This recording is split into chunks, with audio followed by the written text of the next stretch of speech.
Hey everyone, so One Piece chapter 1012 just came out, and I really like this chapter because it focused on a few characters that I really care about. So namely, we got to focus again on revisiting the Zoro-Sanji dynamic in a fun scene, and we got a great setup for Nami towards the end. So, to start with, let's just discuss the Scabbard situation. It does look like what we expected was somewhat true, that Oda is sort of pairing off the Scabbards essentially with either different opponents or different tasks. So for example, Kinemon is going off to find Momonosuke, whereas Nekomamushi is about to go fight Perospero. So the Nekomamushi-Perospero matchup is a little interesting to me because it depends how Oda kind of wants to play this, in that Oda did seem to point out, rightfully so, a couple chapters ago, with Perospero, that Carrot's grudge against him is kind of not, held up by such solid ground, just based on the fact that it's not really Perospero's fault that Pedro committed suicide trying to take him out. And I do think that at the moment it looked like there was some sort of self-awareness going on that, yeah, this whole little grudge doesn't make that much sense. It's not really justified anger on Carrot's part. You can understand why she's angry, but logically it doesn't follow through that well, and really Perospero, if anything, is the victim in this situation, as he rightfully pointed out. But now we kind of just switch that over to that anger, that fury over to Nekomamushi, and it looks like he's going to get his swing of things against Perospero. And, I mean, the fact is that makes for a much better matchup. I mean, and obviously Carrot and Wanda were fighting as a team in Sulong mode, but I would take Nekomamushi in not Sulong mode in a heartbeat over, Carrot and Wanda even in their Sulong modes, because, I mean, Nekomamushi is a very strong character. We saw him fight toe-to-toe with Jack, who is a Yonko commander. So, for anybody who's interested in kind of figuring out how Perospero sort of stacks up against, I guess, the Sweet Commanders or Yonko Commanders or something like that, we do get a nice little picture of this coming up pretty soon, with the fact that we're going to get to see Inuarashi versus Jack on one side of things, and then, Nekomamushi versus Perospero, it looks like, on the other side of things. So I am interested at least in seeing that matchup play out. Again, I think that, I don't know if Nekomamushi, he doesn't really know the full details. I mean, yes, technically Perospero was in a way responsible for Pedro's death, but, Nekomamushi has always been one of my favorite Scabbards, so the fact that he is getting a one-on-one fight is something that I appreciate. I do also like the fact that Oda was kind of able to split things up in a way that sort of makes sense, because it felt a little weird that it was just Inuarashi who's going to get to fight Jack. But Oda is also saying that, no, Nekomamushi is going to get a fight as well, and I'm going to give him his own motivation for that, because Pedro was, after all, under Nekomamushi's wing, not Jack's wing. So, Inuarashi's wing, right? So, that makes sense. Oda kind of had the separate motivation set up. Yes, Nekomamushi could have teamed up with Inuarashi to fight Jack, but it's easier to use his own motivations to have him fight, somewhat similar caliber opponent, it looks like, on the other side of things. So, like that those matchups are being set, I do think the one thing that's a little odd to me, I suppose, is still Kiku versus Kandro.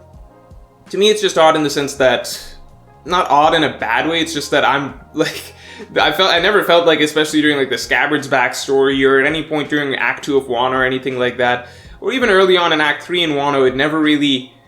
The fact that we got to see Kiku take down Kandro in the first place, right? So we got to see Kiku seemingly take down Kandro in the first place. And it did seem that to Kiku, she felt like it was a little more personal for her that she had to take down Kandro.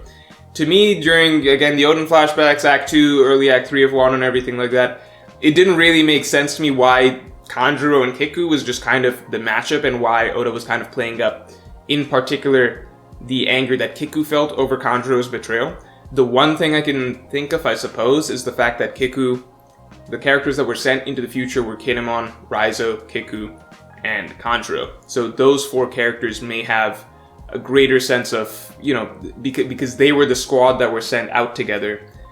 It makes sense to me, I suppose, in a sense, that perhaps Kiku feels a greater sense of betrayal, that Kandro, among that group of four of them, ended up turning out to be a traitor, double agent, etc.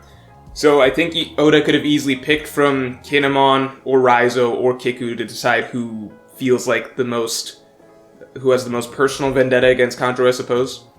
It's just that it was never really played up throughout any of the previous scenes, I suppose. So it does just feel like a little weird to me that, in the first place, it felt like Kiku has to be the one to beat Kandro. And now we're just revisiting that, and it's like, yeah, Kiku really has to be the one to beat Kandro. I'm like, am I missing a page here or something like that? But I kind of get, I can headcanon it as being that, well, Kiku feels like she has the most reason to the most hate towards Kandro because Kandro was part of their group that got pushed forward into the future, so she feels a greater sense of betrayal. That is at least going to be my headcanon going forward as to why this matchup is just the matchup on paper. So, besides that, we've got, Kinemon going over to help Momonosuke, at least that was his goal, and what's interesting on Momonosuke's end is that Yamato is now separating from him. So, Yamato seems to be going with the intent to fight Kaido. Makes a lot of sense for Yamato's character. Just that's the whole thing, right? That's driven Yamato towards siding with the Straughts and everything like that. She wants to take down her father. I do think that Yamato and Luffy versus Kaido, I don't know if I feel like Yamato is almost too. It feels to me almost too soon for Yamato to play a significant role in the defeat of Kaido. I do think I want to see a little bit more of her character. If we could get some flashbacks or something like that that elaborate a little bit more on her dynamic with her father, I think that would help me feel like a little more,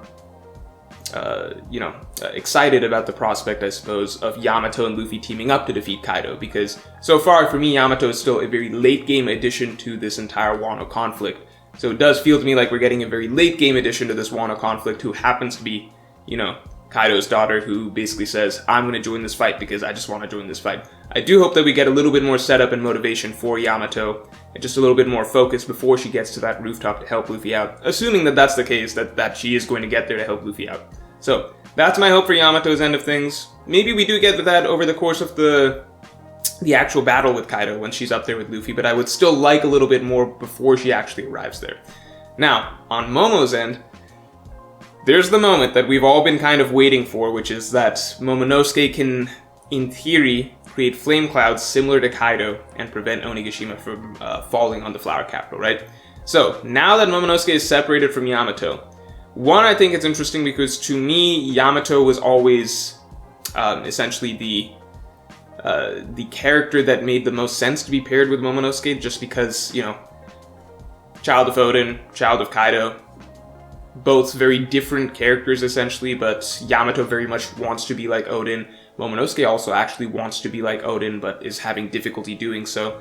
Yamato maybe has a more surface level understanding of what Odin is, whereas Odin is who he was, etc. Versus Momonosuke, who, for him, Odin was his actual father, and he actually feels the greater sense of responsibility in the role that he needs to fill, the shoes that he needs to fill, essentially, for the people of Wano. So, I always thought that there's a lot that you could get out of that character dynamic.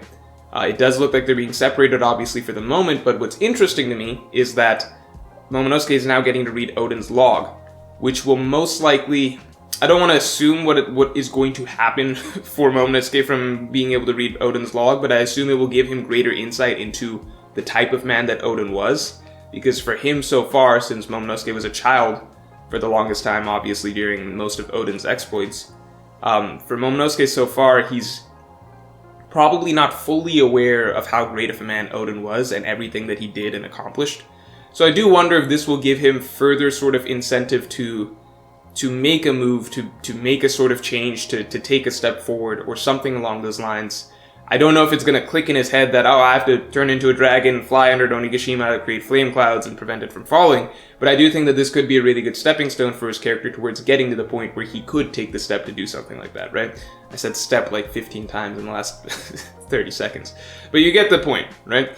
So, I think Momonosuke, good spot we're leaving him at. Yamato, I would like a little bit more before we get to Yamato versus Luffy, just because, there's so many characters in this story arc right now that have a great incentive to take down Kaido that we've already been focusing on. So again, to me, Yamato a bit of a late game addition to that whole plot, so for her to just be inserted in side by side with Luffy against Kaido, I personally want to see a little bit more from her and understand her a little bit more and feel for her story and her storyline a little bit more before I feel good and happy about, seeing Luffy and Yamato team up versus Kaido. Because at the moment, I'm kind of loving Luffy versus Kaido 1v1.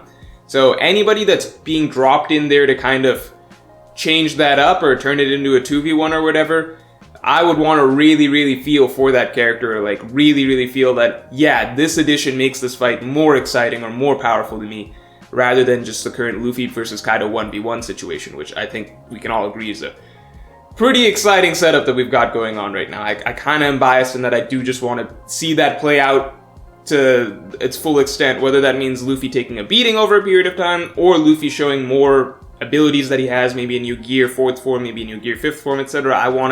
I kind of want to dwell on that and get to enjoy that for a little while longer before we get any more people throwing off the dynamic that's going on the rooftop.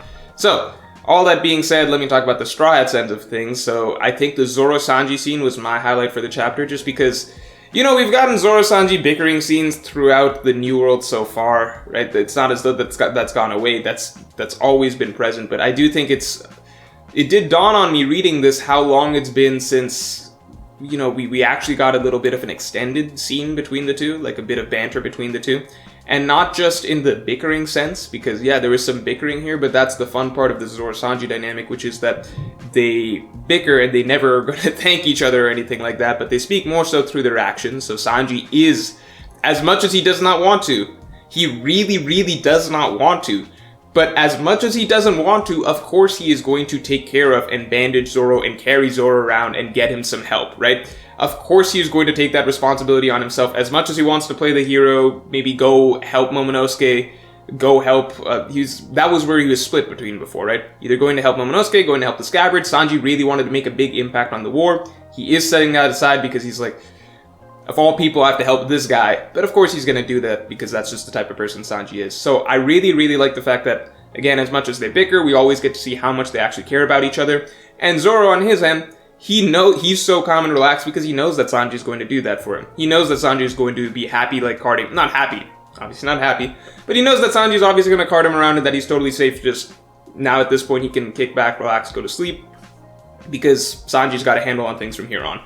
And Sanji hates the fact that Zoro's taking this for granted, obviously, but it is what it is, and that's just the dynamic that they have. I also like the fact that in between their bickering, a lot of more serious topics can come up, and you can kind of see the side of things where they're both on the same wavelength, as Luffy's essentially right and left hand man. And that's the case when they're bringing up, you know, what's happening with Luffy. And you see both of their absolute faith in him, in that Zoro's saying Luffy's going to win, and Sanji's saying, obviously. I really just like that little back and forth, and that, I mean, it even just starts with the fact that Zoro going up there and saying, Zoro explaining to Sanji that he went up to the rooftop. Sanji's asking, what beat you up? How'd you get so beat up? And Zoro's casually like, Kaido and Big Mom. Essentially the two most powerful beings on the entire, two of the most powerful beings on the planet, essentially. And Sanji's just like, oh yeah, that makes sense, power for the course. And then going off of that, Zoro's basically saying, and Luffy's gonna beat Kaido, regardless of whatever just happened. So Luffy's gonna beat Kaido. Now Sanji's also like, yeah, obviously. I just like the fact that they're just on the same wavelength, in a certain sense, when they view, you know, their respective abilities, their respective strengths, what they all need to be contributing to the battle, if that makes sense. So just the fact that Sanji takes for granted that, yeah, Zoro took on Kaido and Big Mom, and yeah, he's beat up, but it makes sense. Like, yeah, those two would give him a hard time, but, you know, props to you for being able to do that. I'll give you that much. And then they're talking about their captain, and very casually, they're both just like, of course he's going to win. That's just the way things are going to be. Whether or not that actually happens, you know my opinions on it, but we're not going to get into it. But I just really like this scene because it does feel like there was a little bit more to it than I think a lot of their standard scenes where they're just jumping at each other for, essentially gags. So your bounty's higher. Well, I don't know. The scenes that we're getting throughout Wano Act 2, I suppose Wano Act 2 was the first time that they met up. I did like the scene where they, met in the Flower Capital, but that was a very brief scene. It was more for a cool double-page spread than anything else. I think this was the first sort of extended interaction we got of them in a long while that felt like it was a little meaningful and felt like we did get to see their respect for each other come out a little bit more. So, Zoro-Sanji scenes, I hope we get more of that. It does look like Sanji is headed towards the main floor where he's probably going to contribute to the King and Queen fight. I wouldn't write Sanji off just yet Zoro off just yet, in that Marco is down there as well, so we might get to see the full extent of Marco's healing abilities if he can get Zoro back into shape. I still believe that Oda is going to give Zoro a 1v1 before this entire battle is said and done. So it might be a Marco tag out, Zoro tag in situation, with of course Sanji also tagging in. Now, besides that, let's just talk about Nami, Ulti, and Big Mom really quick. I do think that we're pretty much set for Zeus to get back to Nami in, at this point in time. But with the Ulti situation and the Big Mom situation, I do like seeing such hard-headed personalities essentially clash.